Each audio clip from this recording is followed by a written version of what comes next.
Hi mga kalakwatsero! So welcome back sa ating YouTube channel. So nagbabalik na ang inyong paboritong lakwatsero. Dito lang yan sa Doha, Qatar. So for tonight, nagpunta nga kami dito sa Gold Mall to check some things. And syempre dahil nagutom tayo, so nagpunta kami sa IHOP. So syempre kasama natin dyan ang ating paboritong lakwatsero, ang ating paboritong grupo. Hello ka naman dyan! Hi, Kitty Nation. At syempre, ang ating kaporangkay na si Joseph. Tawang-tawa yan. Shy type. Shy type daw to. Shy type daw kasi siya. So ayan guys, so nakapag-order na rin kami. Then naantay lang namin yung order namin na dumating. Then later na lang. So guys, eto nga pala yung place ng IHOP dito sa may Gold Mall. So for tonight, walang masyadong katao-tao. Lilibet, nasan ka na Lilibet? Kung napapanood mo to, hinahanap ka namin dito, Mars. So ayan. Wala namang masyadong tao ngayon. Siguro dahil weekend. So ayan, bukod sa spread happiness, sabi nga ni IHOP, smile! So mga kalakwatsa, so dumating na nga yung order natin drink. So we just ordered iced coffee along with Miss Kitty and then iced tea for Joseph. And our appetizer is also here. We just ordered the appetizer sampler. There you go. So it composed of mozzarella sticks, onion rings, and chicken tenders with honey mustard and some salsa. So yeah. So kain tayo mga kalakwatsa. So ayan, try natin yung chicken tenders. Actually na-miss ko yung kanila dito. Yung honey mustard sauce. Ay, tapos. Then try natin yung mozzarella sticks. Sausaw natin siya sa salsa.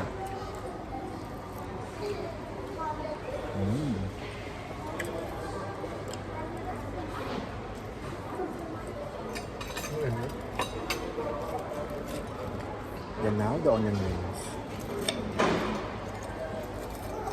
So, sobrang init niya guys. Napaso si Miss Kitty. Napaso yung lalamunan niya. So, hindi siya.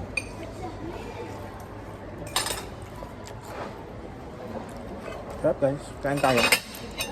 Miss Kitty, ano naman masasabi mo dyan sa kinakain mo? Ang sarap. Napaso yung dila ko. Ang sakit. Kaporangkay. Busy. Ano naman masasabi mo sa kinakain mo? So ayun mga kalakwatsa, so tuloy-tuloy lang ang kain natin. So dumating na nga rin yung mga order namin. So ayun, papakita ko sa inyo. So ayan, so yung appetizer sampler namin is almost finished na yung half. Then ito nga pala yung order ng ating kapurangkay na si Joseph.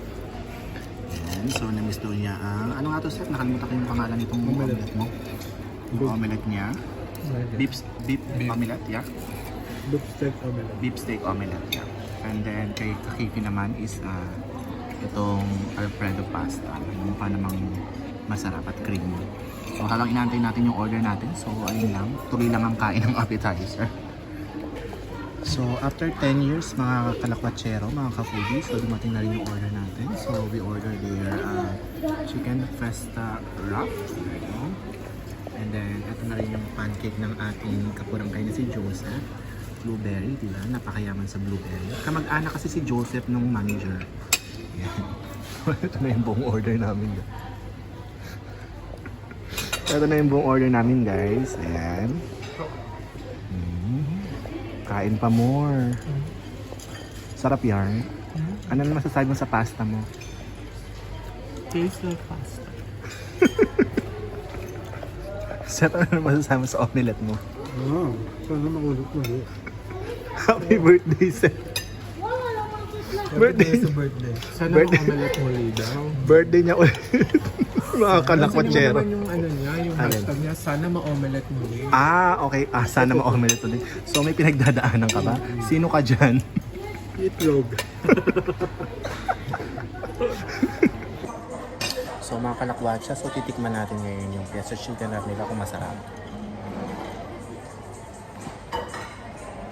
Sarap.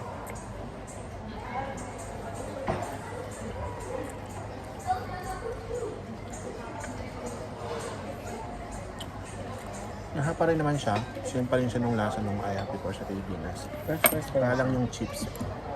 Hindi masyado. Yung seasoning niya is parang iba. And they serve it like Parang hindi bagong luto.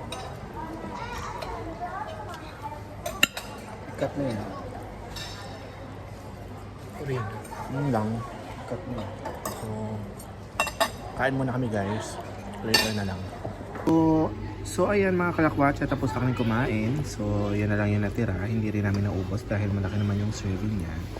So Miss Kifi, kung i-rate mo yung experience mo dito ngayon, so from 1 to 10, in terms of service, anong rate mo? Service. 8. What about the food? Food. 8 din. 8. So overall satisfaction is 8. 8. So, kung i-recommend mo yung IHOP Golf Mall sa yung mga followers, subscribers, I-recommend ko ba? yes, from 1 to 10, 8 pa rin. 8.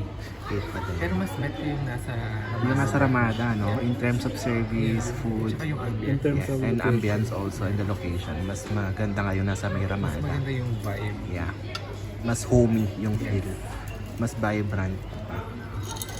Mas Ikaw naman ka-foodie. Ka-foodie, ka-purangkay. So, i-rate mo naman. So, i-rate mo naman yung service nila dito sa IHOP Golf Mall. So, from 1 to 10. Yung for improvement. So, ano nga, from 1 to 10, 8 din. Gaya-gaya ka naman. What about yung food? Yung food na hindi mo naman naubos. Kasi it's very heavy. Yeah, so kung i-rate mo yung food naman nila in terms of quality and 8 pa rin, according to lasa. the food critic. So kung i-recommend mo naman ang IHOP Golf Mall sa friend mo. So from 1 to 10. So, I strongly suggest anong i-rate mo ba? they will go to the other 8 branch. din? Yeah, 8 din. So mas maganda talaga yung sa may Ramada, no? Mas home Their new yung feel. concept. So service, food, and venue, mas maganda yung sa may Ramada. So, ayun na nga mga ka-foodie, mga kalakwatsa. So, tapos na nga kaming kumain. So, nagbigay na rin ng rate ang ating kapurangkay at ang ating kakipi. So, same here. So, kung i-rate ko yung food nila dito, nasa 8 siya. But in terms of service, siguro 7 or 7.5. And I highly agree dun sa may comment ng dalawa na mas maganda talaga yung overall satisfaction dun sa may IHOP sa may Ramada. So, ayun lang guys. So, kung pupunta kayo ng IHOP, I highly suggest you go to IHOP Ramada. So, ayun lang guys. Bye-bye. Thank you so much, Joseph. Happy birthday. Every day is a birthday. Yeah, ang kaibigan natin nakakaluwag-luwag sa buhay. Alam niya kasi may pinagdadaanan kami ngayon. Literal. Ang kaibigan nating Reyna ng paluwagan. Card declined. Tingnan niyo yung takeaway packaging nila guys. So, hindi naman sa nakakaano, pero medyo So ayun lang guys, so tuloy-tuloy pa rin ang lakad natin. Nag-iikot lang kami dito sa Golf Mall kahit napakatahimik ng mall ngayon. So ayan. So hanggang mamaya na lang guys. So ikot-ikot lang muna kami. I'll see you later. So mga kalakwatsa, so nandito nga kami. Tumingin kami ngayon ng jamon. So ayan, so ayan. Yan yung mga special offer nila. So from, magkano siya te? From 500 to before discount? Yeah, from 500 to 1,000 plus. Mga diamond and gold ring na siya guys. So ayan, so pag pumunta kayo dito sa Malakia Jewelry, hanapin niyo si ate. Ayan, so bibigyan niya kayo ng discount. So ayan guys, punta na kayo dito. Dito lang yan sa may Gold Mall, sa may Gate 5. Hi mga kalakatsa. Then, ayun lang guys. Then, after that, umuwi na rin kami. So, if you like this video, please show me some love by like, share, and don't forget to subscribe to my channel. Have a nice day. God bless. Bye!